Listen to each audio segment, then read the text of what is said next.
All right, broadcasting live from the eTourism Summit, our virtual series, wrapping up our first week of our virtual series, and I want to make sure to thank everybody for your participation, your active engagement in what has been a really different and unique eTourism Summit this year. I certainly wish we were all live and in person in Seattle like we had originally planned, but one of the things that all of us learn is we have to be adaptive, and we have to work with what we've got. So it's been a fantastic week of absolutely amazing panels and presentations. And again, I want to thank all of you for taking the time to participate with us. I am really excited about our conversation today. Before we get started, I'd like to hit on a couple of housekeeping messages. First, I want to all of us wish our best wishes to all of our friends and colleagues in Louisiana that are facing another devastating hurricane, and just let them all know that our thoughts and prayers are with them as they deal with Delta and the aftermath, and we will certainly be there to support them when they come back online. That said, I also want to encourage everybody to participate in the chat and Q&A, and our amazing panel will get to any conversations or questions as you have as we go through the course of the next hour. And I'd also like to recommend or ask you all to make sure to register for the Flashback Friday this afternoon. It's an incredible opportunity to all of us get together and have a conversation. So with that, I want to put a big shout out to our sponsor today, Adam Stoker with Relic. He will be with us shortly. He was with us just a second ago. So with that, I'd like to just introduce an amazing panel that we've got today, and maybe if we could just really quickly go around the table and introduce yourselves, and then we'll get to the programming. Matt, do you want to start with you? Sure, happy to. Thanks, Will. Thanks, everyone, for the opportunity to be here. My name is Matt Borrud. I'm the Marketing and Innovation Administrator for the Idaho Department of Commerce. In that role, my team and I are responsible for the Idaho Tourism Program. So we're excited to be here and appreciate the opportunity.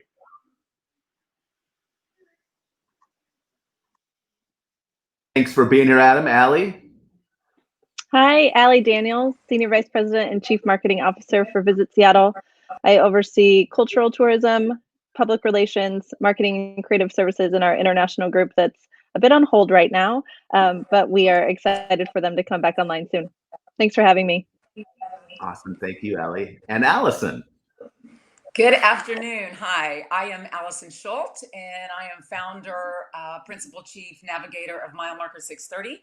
I actually created my own business about 3 years ago after having about 15 years in the tourism industry, and I really wanted to launch an agency that focused on brand partnerships for the travel industry. I really feel like we could do a better job of partnering with brands and national brands that are not necessarily endemic to travel. So I've been working on that. But in the last year, I have joined forces with Visit North Carolina, and I'm overseeing all of their marketing and strategy.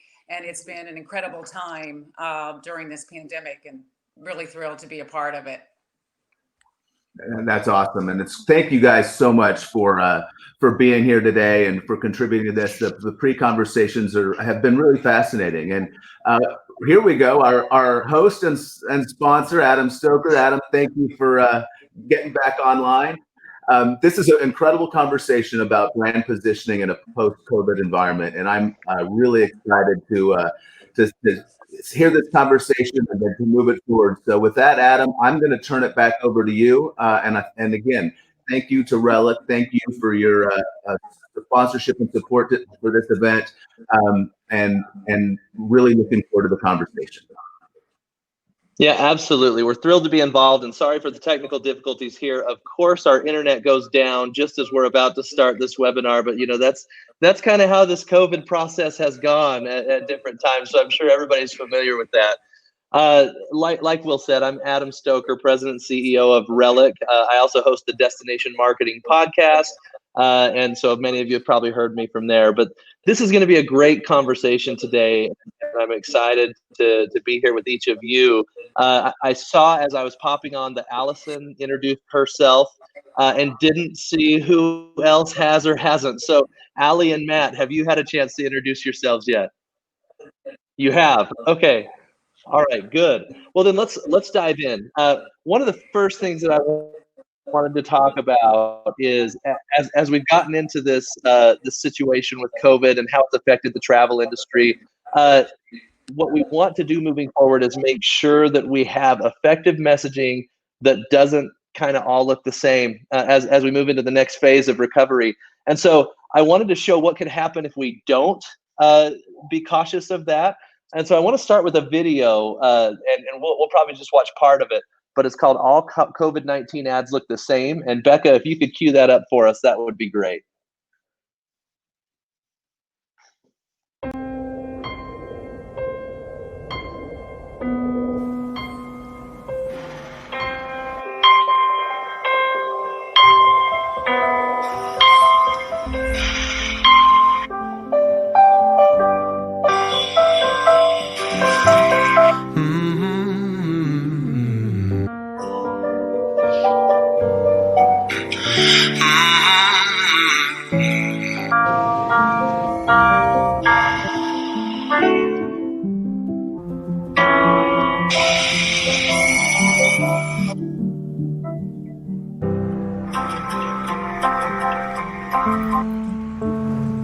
When we first opened our doors. Since 1926. Becca, that's probably good. For 60 years. For 75.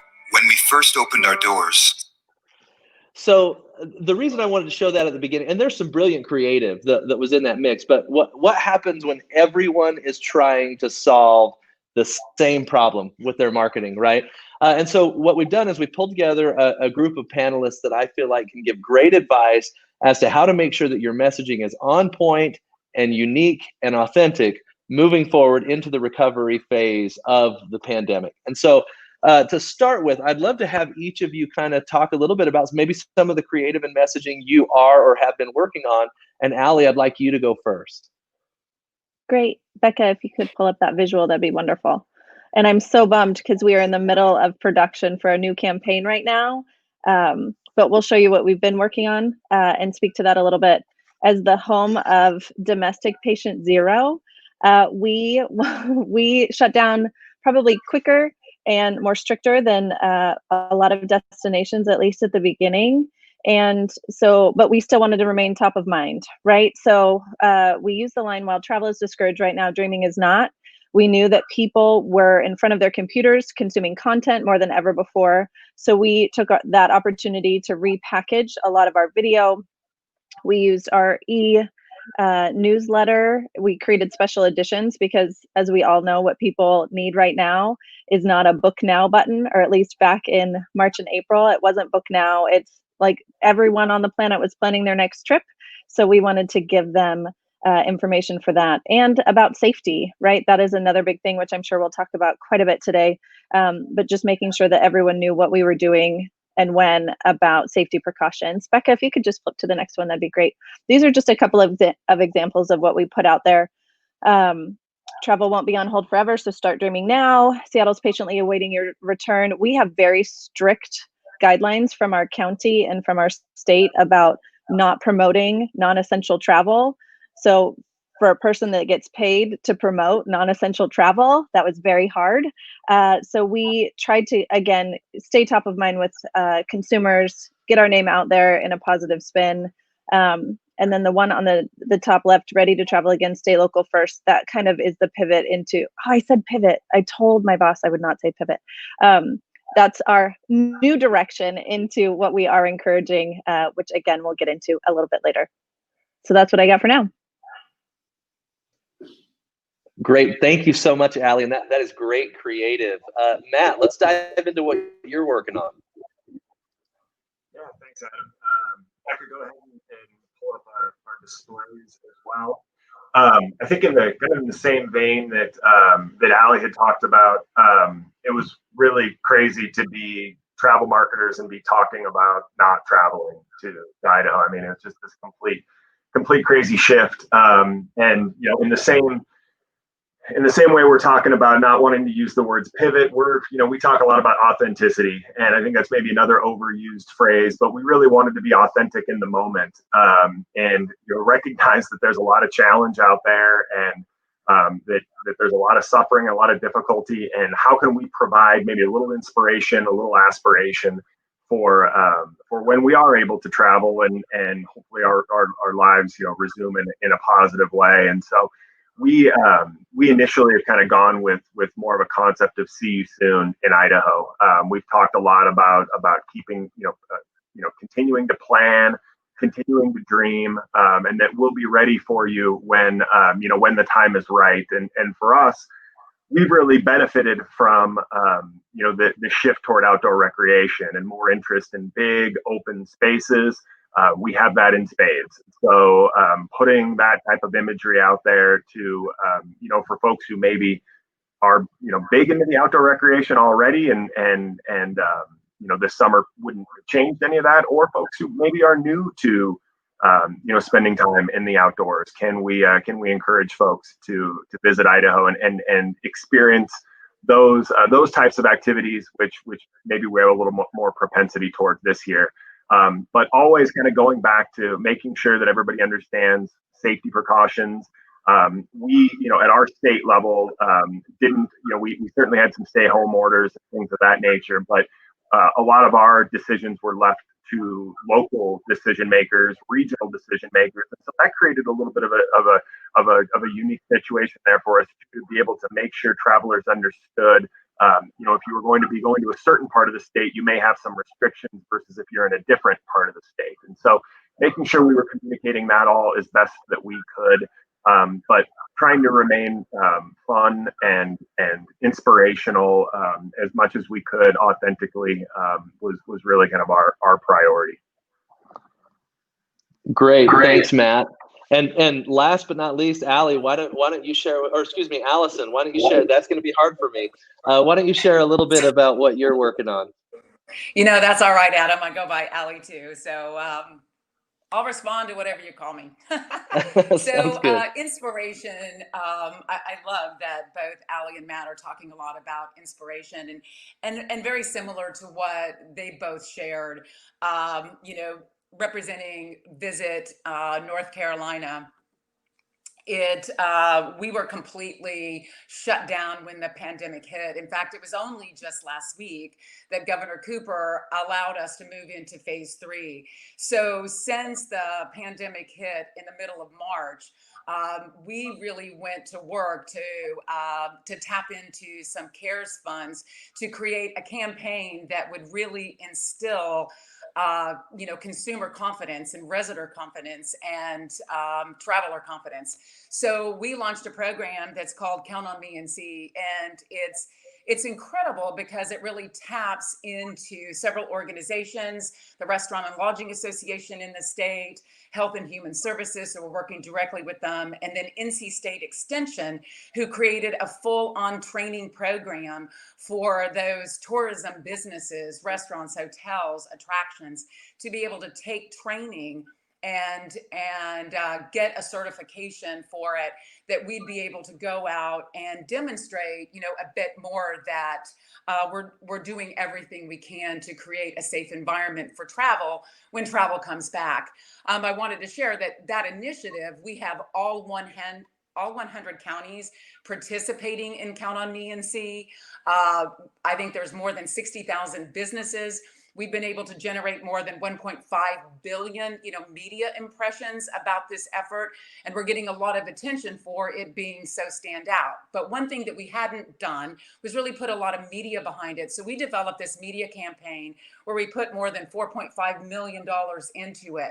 And we knew that there was so much, when you think about it, there was just so much fatigue about COVID. And Adam, what you shared in your initial video, it's just everything being so somber, that we decided that we were going to take an approach that was about educating, but also entertaining, because we knew that from looking at research that, travelers didn't want some authoritative approach on how they should behave, and follow those 3 W's. So we decided to go with animation, and we also decided to go with a jingle so we could really get stuck in the hearts and minds, get a song and a jingle that just gets stuck and people can't forget it. And we really believe in the power of music. So I want to share this video with you.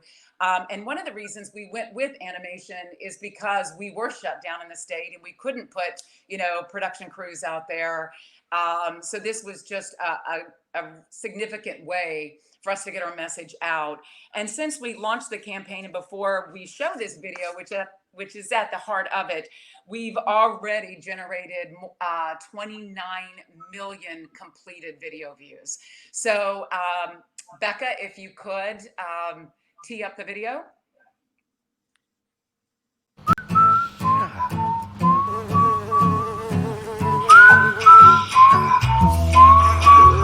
We're open for business, but we're all in this. It takes each one of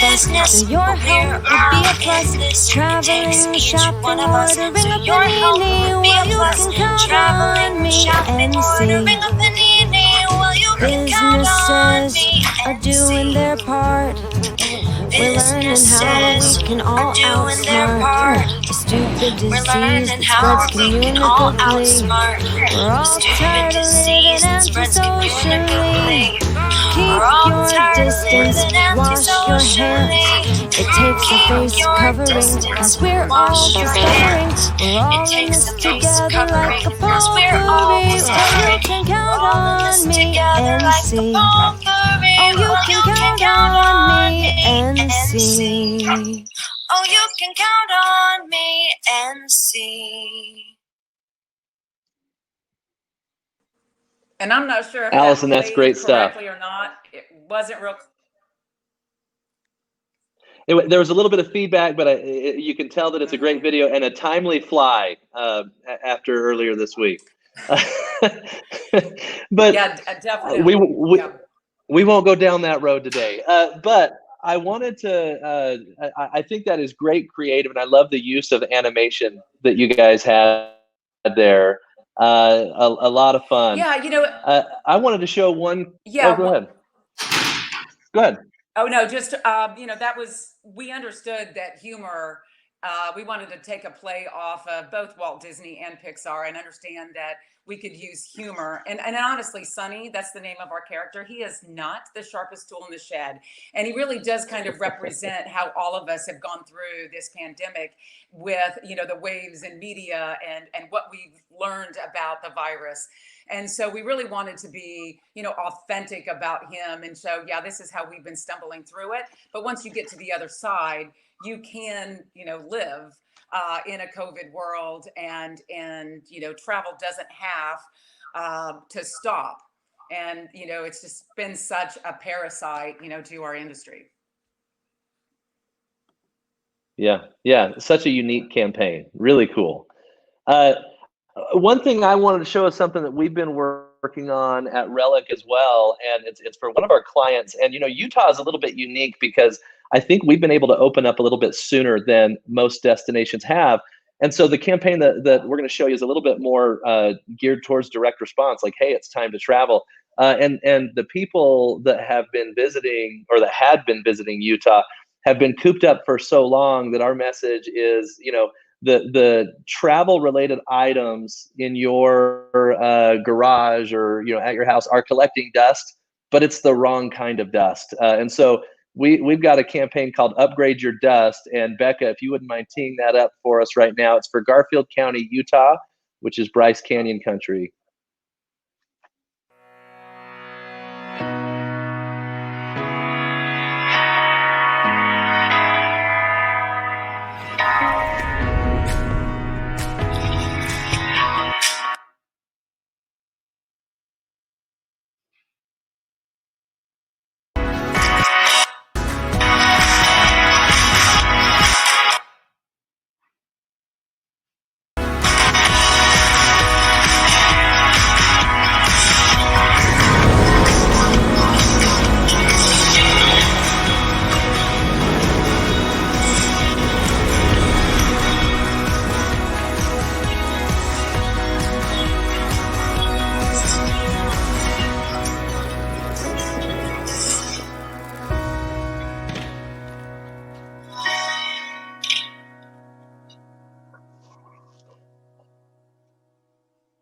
I hope that came through. My stream is lagging a little bit, I think. But anyway, that was a fun video for us. Are you guys able to hear me? I want to make sure that I'm coming through right now. Yeah, okay. But that was a real video for us that we've just launched and ready to start receiving. Cool. Let's move on now to, okay, moving forward. Those were all, the thing I love about that is those were kind of, I would call them bridge campaigns. Like, hey, people can't come, so what are we going to do? We're going to start moving into the full recovery phase of our messaging now as marketers for destinations. And I want to make sure that we have a good discussion around how do you craft your messaging in such a way that you're not going to be in one of those compilation ads at in 6 months, right? Like we showed at the beginning. So let's start with authenticity. I know it's a little bit of a buzzword, but as far as being unique as a destination, it really is critical, especially as you look at messaging. And so I'm wondering, and I'll actually start with Allison Schultz, and we'll kind of go back around from the order we did before. And Allison, why don't you talk to us a little bit about authenticity and how you look at how it shapes messaging? Yeah, I think authenticity really is everything. But to Matt's comment earlier, it's been something that, we talk about a lot, and maybe it's been overused. For Visit NC, we've had, I would say, a very, very authentic brand that has started from, those simple pleasures, and then it evolves into deeper connections, and then where we are today, richer experiences. And we've been very authentic about that. But we know that as we move forward, as you talk about that bridge campaign, Adam, that we, cannot run the existing creative, because one, our audience has changed, right? We're no longer targeting people who have an affinity for North Carolina but have never visited and have never had those first that last experiences. We're going back now to those people who have visited, who know North Carolina well, who are tried and true, that all really tap in to research. And I think it's really important for us to be authentic. I love that really it's been millennials and Gen Z who have forced us as an industry to be much more authentic, because now that everything is online, they can fact check. And I think Gen Zers have been, really relevant in making sure that what we put out there, that we live up to that brand and that brand promise.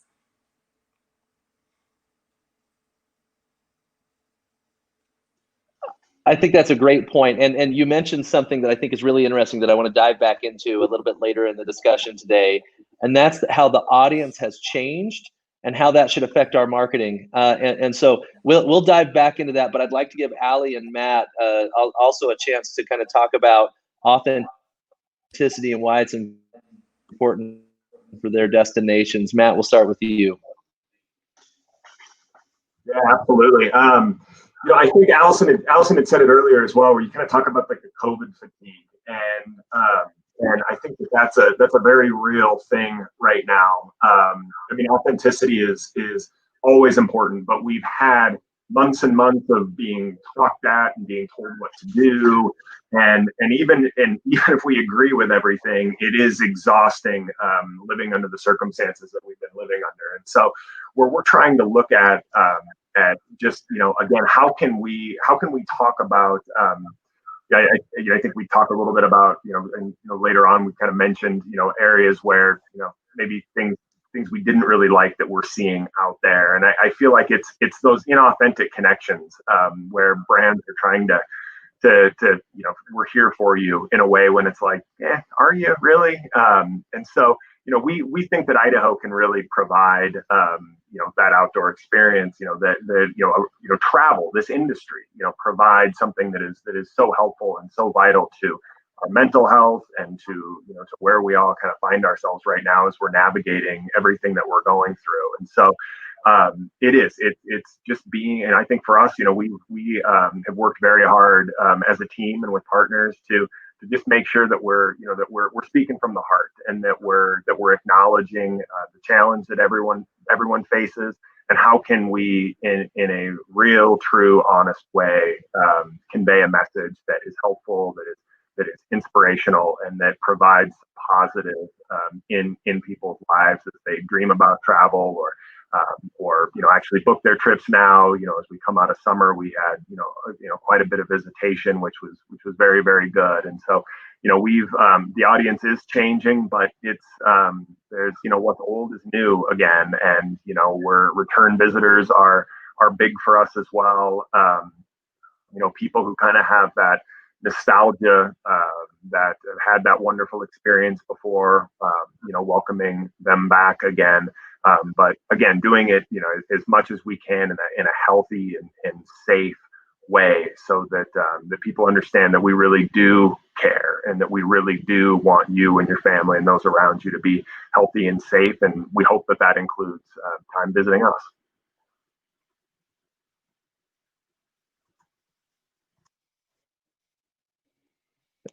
Great, thanks, Matt. You mentioned mistakes. We are going to talk about a couple of mistakes, because I think it's important to understand not only what you need to do, but also what to be careful not to do. And authenticity provides an avenue to make sure that you're limiting those mistakes. Allie? Yeah, I'm worried my connection's a little unstable too, but I'll jump in really quick. I think the one thing that both of my panel friends touched on is really the trust factor. So this is such an emotional time, all of this journey, everyone's personal journey through the pandemic, that you're looking for people to tell you it's okay, and what is safe and what isn't safe, and they're leaning on their digital community more than ever before. And if you put out an inauthentic message, like Allison said, they'll find out. So we want to continue to build that trust. I know that's what this panel is not about. Is we have the pandemic, but then we have the racial injustice and the protests.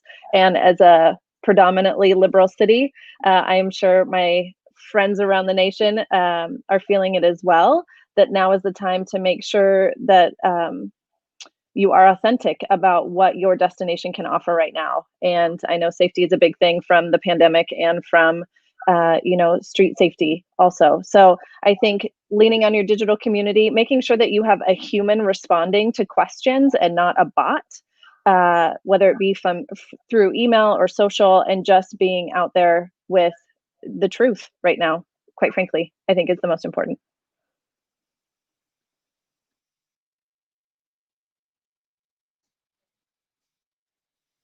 Yeah, that makes a lot of sense. And I touched on authenticity, and Allison, I love that the audience is changing, because I would say your message that has resonated with your audience for so long, that audience may no longer be coming at this point in time for a lot of destinations. And so how can your message to a new audience be authentic, and what do you have to do to figure out if your message is authentic for this new audience? And I'd like for anybody that has a thought to jump in on that one. Your social community will tell you very quickly. I think pay attention to where people are talking and where people are talking about you. If you do not have a social media agency or someone moderating and monitoring your social channels, invest in that. If you can invest in one thing right now, it would be that, because that is how a brand can die overnight.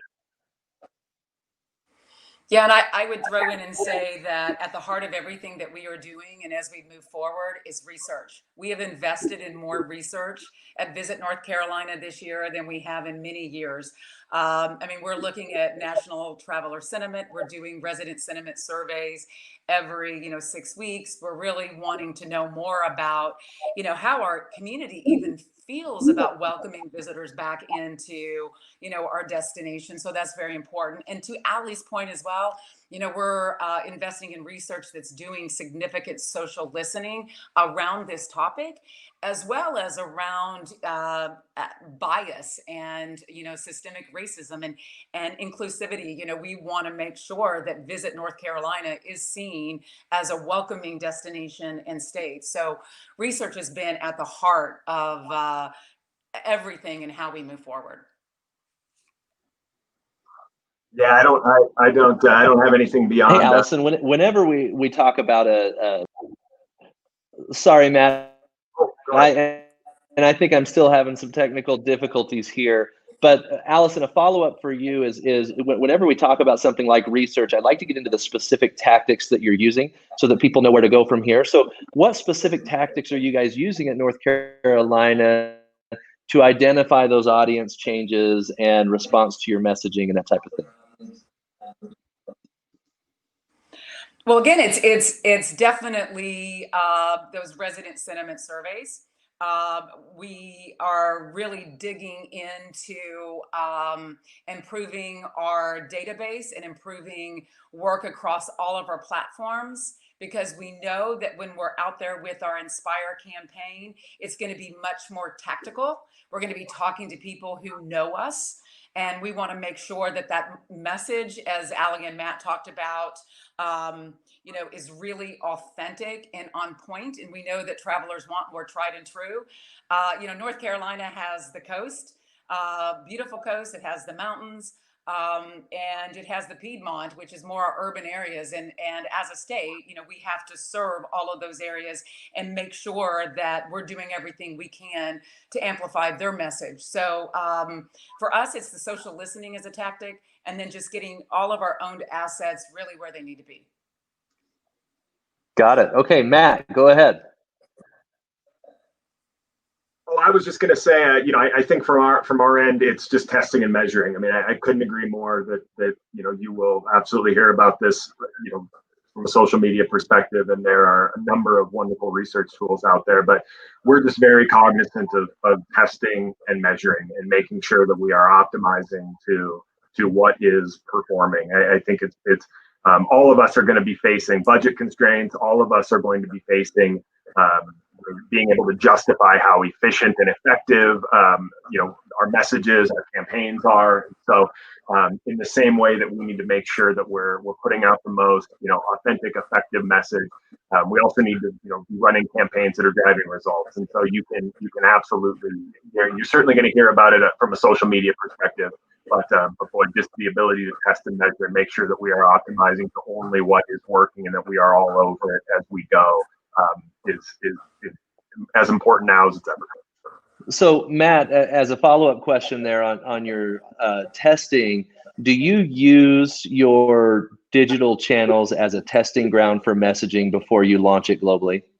Yeah, a lot of times we'll use a lot of our content development, our own channels, as we're putting out different messaging there, different ideas, different stories, whether itineraries, different messaging there really kind of helps us understand what are people responding to, where can we get some of those kernels of insight that we can create into a broader campaign for us, where we can put some paid behind it and really amplify.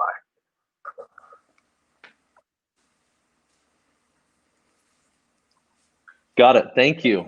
Well, with this changing audience, Matt, you and I had an interesting conversation as a lead up to this discussion about the idea that some destinations, they literally have a generation of visitors that are their core target persona, but the pandemic has limited the ability for those core travelers to be able to travel. And so suddenly they find themselves needing to go down at least one generation to market to a younger generation of travelers that feel more comfortable traveling.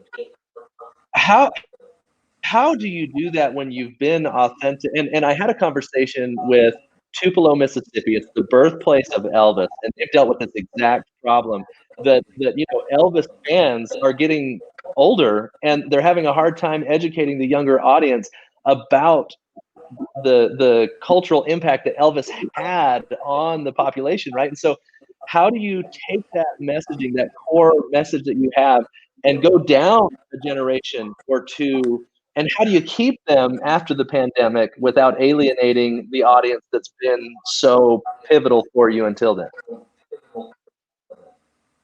It's funny you say that, because I think that we've almost been accused of maybe going too young, and we've kind of needed to go a little bit older in the last little bit. I mean, we've really focused our efforts on family travel, but recognizing that we have a lot of travelers who are retirees and falling into a little older demographic there, and these are fantastic travelers. They're hopping in their RVs, they're spending weeks touring around, and we probably haven't messaged them as directly or aggressively as perhaps we could have. I think there are ways that you can expand your core message that again is authentic and that welcomes a new audience. And so for us, again, where we've spent so much time in that family travel space, we've really talked about this is multi-generational family travel. This isn't just mom and dad and daughter and son. This is grandma and grandpa. This may be aunts and uncles. And I think we can also talk about, that family looks very different, and family looks different for everyone. And so it may not be mom and dad and father and son. It may be, your best friend or your neighbor, or, and that's your family. And it's been bringing those experiences, experiencing travel together. And so, I don't know that I wish I had a really great piece of advice to share. I think it's just kind of looking back at your core and what really does work for you, and how can we think about it differently, but in a way that that again, it has to remain authentic, but that you can still use that core message. Great. Allie, how about you? If you're trying to target a generation that hasn't been part of your core audience before, how do you go about making that adjustment? Well, for us, it isn't about generations, because I feel like we have had different messaging out there for them before. For us, it's our audience has changed in that we've never promoted locally before, right? We've never promoted within our county before. And because of CARES funding, which I know a lot of you are nodding your heads, and I'm sure a lot of people at home are doing the same, there are different restrictions, and the money comes from different places, and you have new stakeholders. And so for us, it was just expanding. Sorry, I have a cat that wants to be a part of this. It's expanding who you're talking to. And for us, luckily, just like Matt and Allison, the fact that we have nature and urban, as we know, rural and nature are getting all the love right now. People are afraid of cities. So the fact that we do get to expand to include Snoqualmie Falls, for example, the most beautiful waterfall in Washington, things like that in our typical campaign, it might have popped up every once in a while, but this, we get to make a concerted effort you go to Snoqualmie Falls, and then you get to experience all of these things in Snoqualmie as well. So I think it's good for all of us. It keeps us on our toes. It's all new. Like, I feel like I went back to school a little bit on where I live.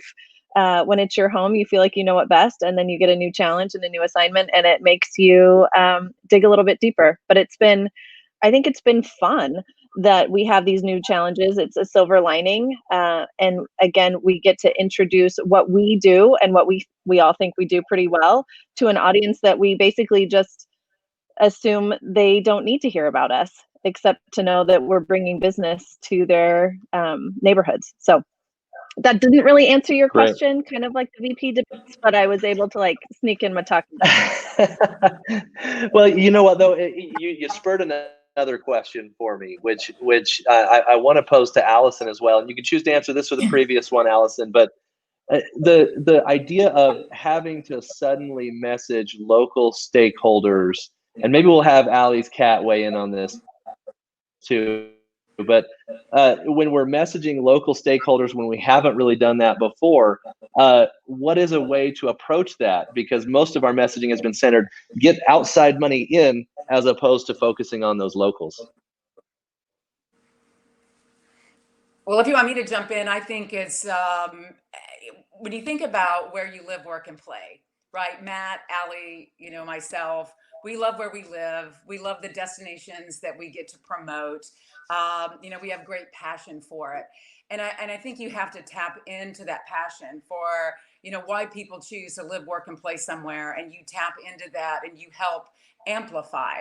And I do believe that, some of the silver linings of this pandemic has really pulled us closer to our stakeholders, that I believe that they know more of the value of what we bring to the table than they did before this pandemic hit. And, we have been talking about advocacy for, how many years now.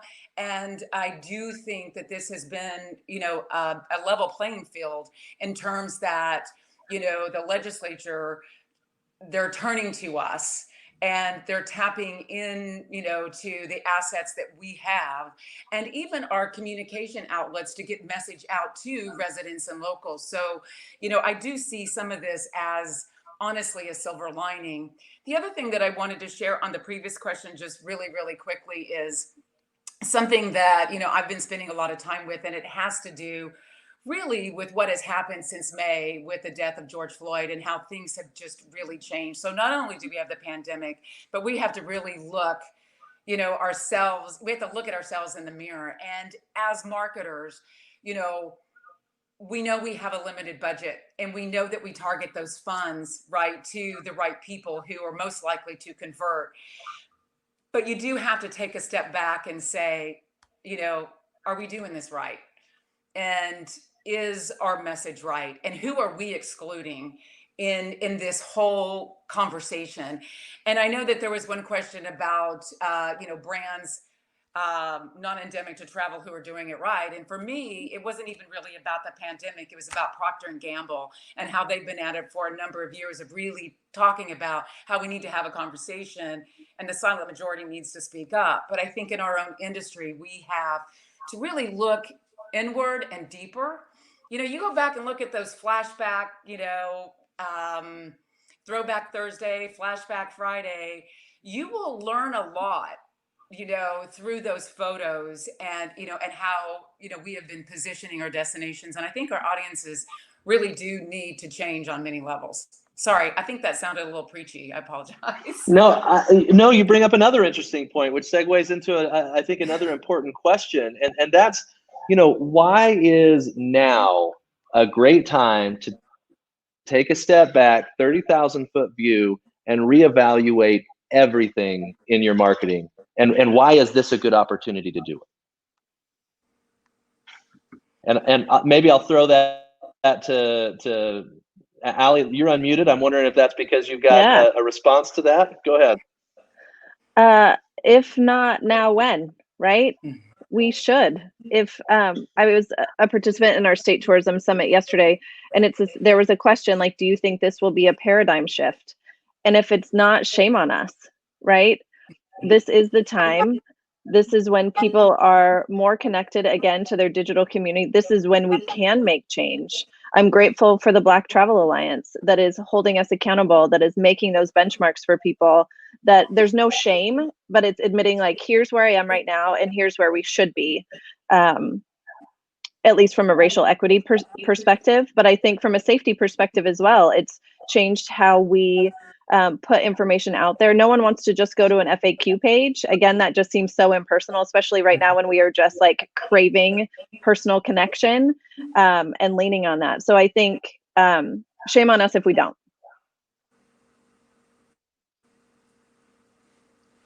Great point. I think also it's an opportunity. A lot of times we get, especially from a state, you get very beholden, right? Your stakeholders, and it's like, well, they don't want to give up that printout, or they don't want to give up X, Y, or Z. But as a marketer, that you need to maybe be in, on another platform. And I think it does allow us to have those conversations to, as a writer would say, kill the little darlings, right? The things that, we've got to hang on to this, but really it's not important. It's not effective. It doesn't serve us anymore. And now's the time. So yes, if not now, when? And I think this is when most of our stakeholders and industry will allow us, to explore that. Yeah. Matt, anything to add? No, I totally agree. I mean, if not now, when? And I think that we're dealing with very real challenges here. We're dealing with life altering This is there's real pain and real difficulty and real challenge out there. And I think that, as Allison had said, I know it's been an opportunity for us to really reconnect with stakeholders, because we have a real opportunity to affect businesses, communities, and individuals with what it is that we do as tourism marketers. And I think that we can see that we're having this effect, a positive effect on our communities, on our businesses, when we do this right. And I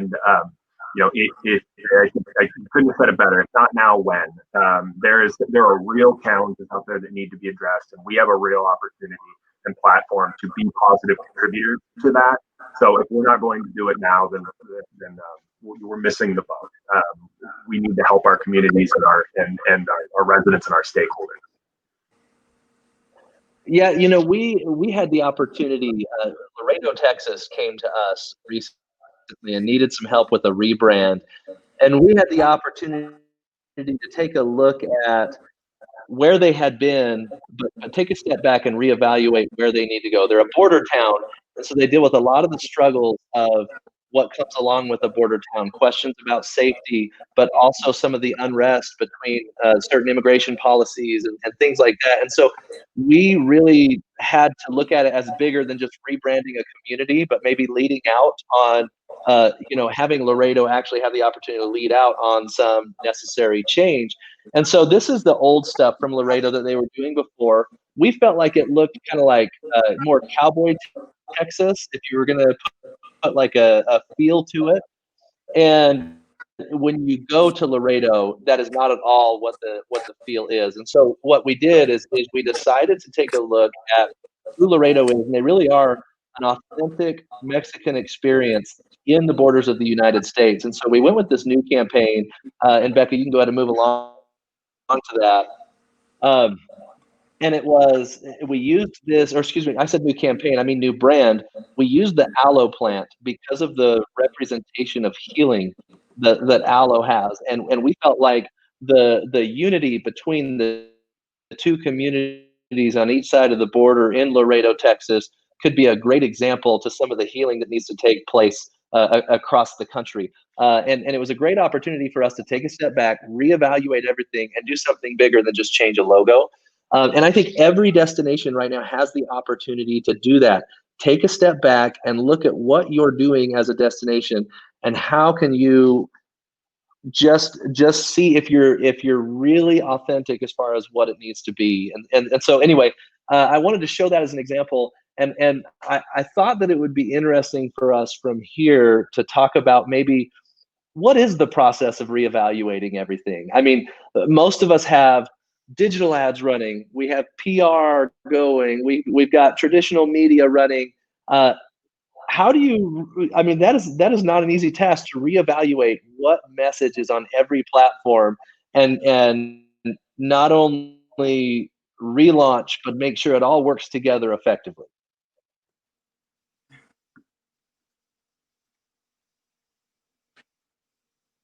I guess I can jump in. For us, we are, again, it goes back to a lot of research, a lot of data, a lot of insights. In fact, we're working with Entrada to develop a dashboard so we could see things in real time. We look really careful when we are planning media. We want to make sure that we can get in or out, based on the pandemic. We don't know if we're going to get shut down again. So what we are going to put out there, obviously, we need to be able to get out. We're listening. We're putting messages. And when we really launch that Bridge Inspire campaign, we're going to be really targeting those people and utilizing a lot of technologies that will tell us if they're really bold travelers and on the go North Carolinians when we're putting that message out there. Great, thank you. Allie and Matt, anything to add there?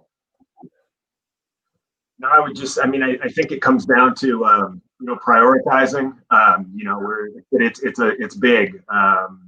There's a lot of channels. There's a lot of creative. There's a lot of audiences. A lot of priorities. And so I think we're again, kind of as Allison had said, where we're using research as much as we're able to use data to just make sure we're prioritizing the highest impact areas first. and working diligently through it.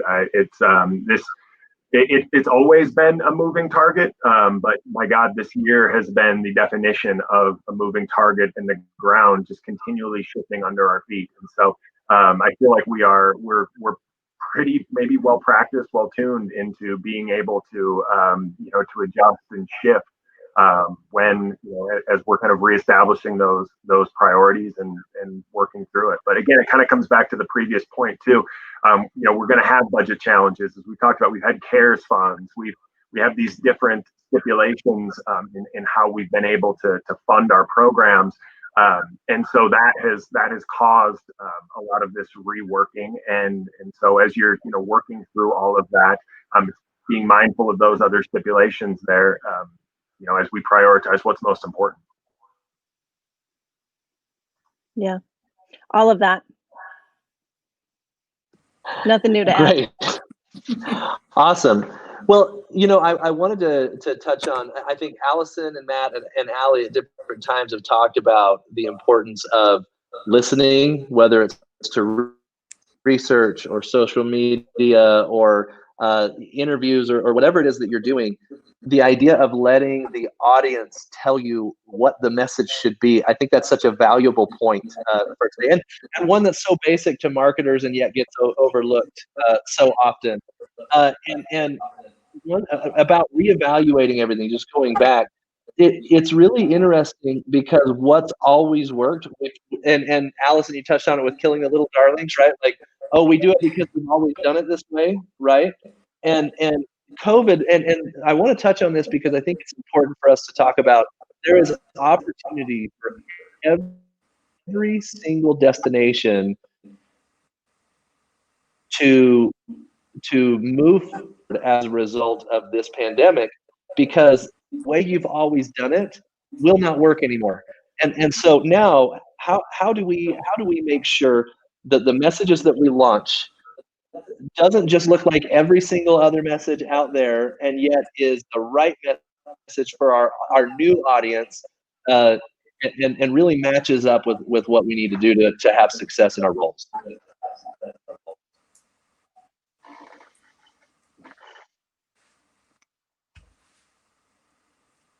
Don't use dramatic piano music with a deep baritone voiceover. I mean, I think that's the easy one. I think there's that. I think, I'm sure if someone was having a drinking game with the word authentic today, they would be quite tipsy by this time. But I think it really is leaning on your core standards, right? What makes you different? And I think those things have been challenged a lot. We pride ourselves on being very welcoming to all.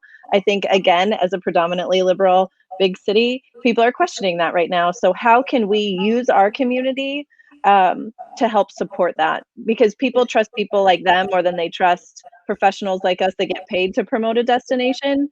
And so just a quick jump back, when we had the big protests in Seattle and Fox News was promoting like Seattle's on fire with machine guns in the streets, we posted a real time moment for us and what it really looked like. And then we let our community support it. We let the locals, we let the people that were on the ground kind of come to our aid and fight that battle for us.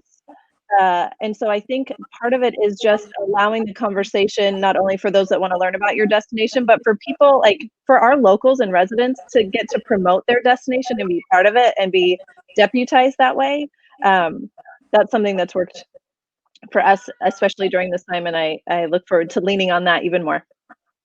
And for us, what we've done with Visit NC, we're really tapping into those brands that have an affinity to North Carolina.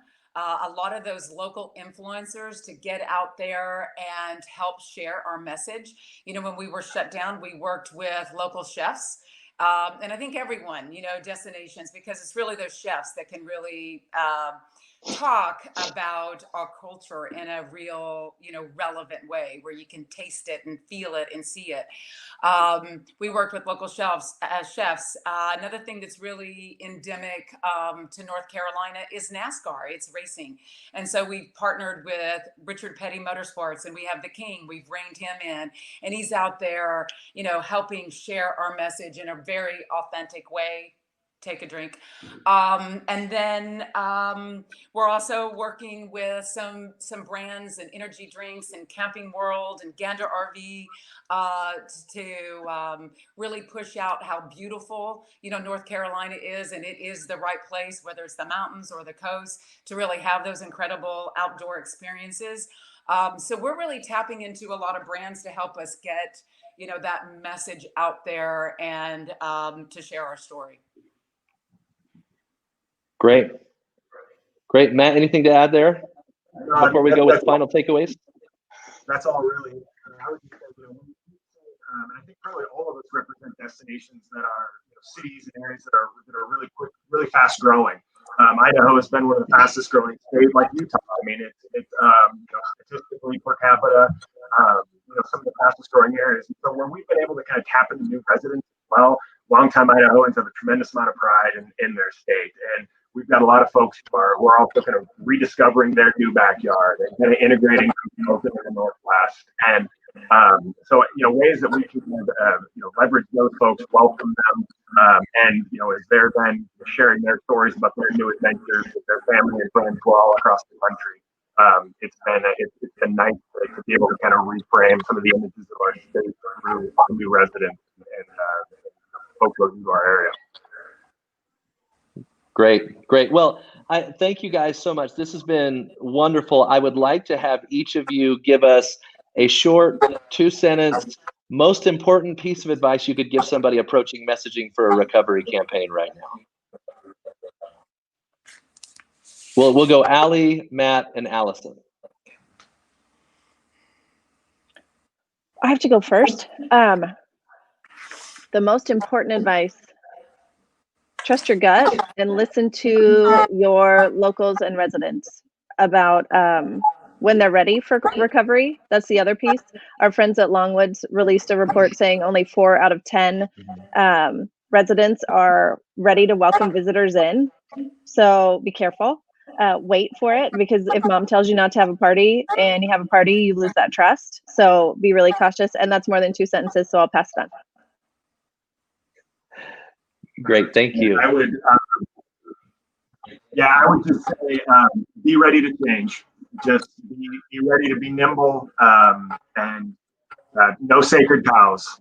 What you thought may work a month ago, be ready to change. And just, you hang the ego at the door and be ready to change and work with all your partners, because if there's anything that's constant right now, it's we need to be able to be nimble and be ready to change and adapt.